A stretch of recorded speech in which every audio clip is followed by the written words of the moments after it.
लातूर जिल्ह्यातल्या शेतकऱ्यांचं अतोनात नुकसान अवकाळी पावसानं केलेलं आपल्याला पाहायला मिळत आहे। फळबागांचं मोठ्या प्रमाणामध्ये नुकसान झालेलं आहे।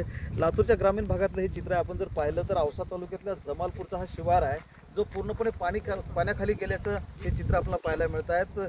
ऊसाची जी शेती आहे ती पूर्णपणे पाण्याखाली गेलेली आहे। अवकाळी पाऊस जो आहे तो मोठ्या प्रमाणामध्ये होतो आहे। गेल्या 6-7 दिवसांपासून सलग पाऊस होत असल्यामुळं शेतांमध्ये पाणी साचलेलं आहे आणि पिकांची नासाडी जी आहे ती सुरुवात झालेली आहे। म्हणजे ऊस जो आहे तो ऊसाला पाणी लागतं, मात्र एवढं पाणी लागत नाही की ऊस नासाडी होऊन तो नुकसानीमध्ये जावा आणि शेतकऱ्यांचं मोठं नुकसान व्हावं। अशा पद्धतीनं आपण जर लक्षात घेतलं तर रेणापूर, निलंगा, अहमदपूर, चाकूर आणि लातूरच्या भागातले जे शेतकरी आहेत त्या शेतकऱ्यांचं मोठं नुकसान अवकाळी पावसानं झालेलं आहे। जमालपूरचे शेतकरी आपल्यासोबत आहेत, तरुण आहेत, शिक्षण घेतलं शेती करतात।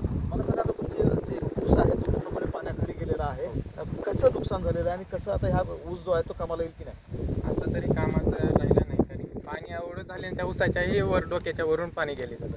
ती आता एवढं नासाडी होऊन गेली ना, ते पूर्ण मुळा सुटतात आणि ती वाढी काय थांबते येतात आता त्याची। आणि पूर्ण आता उन्हाळ्यात बरोबर पाणी दिल्यानं त्याला व्यवस्थित होतं, तर एवढं पाणी झाले आता ते सांगता येत नाही। म्हणजे किती एकर ऊस होता तुमच्या आणि तुमच्या भावाचा? आमचा हे 4 एकर आणि आमच्या भावाचं 4 एकर ऊस आता पूर्णपणे पाण्यात आहे, त्याला काही करता येत नाही त्या पाण्याला, पाणीही हटत नाही। तर वरून 8 दिवस झाले लगातार सतत पाऊस आहे।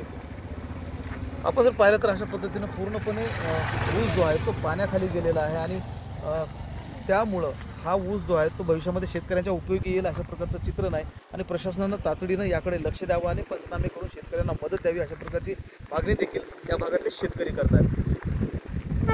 महेंद्र जोंधळे, TV9 मराठी, लातूर।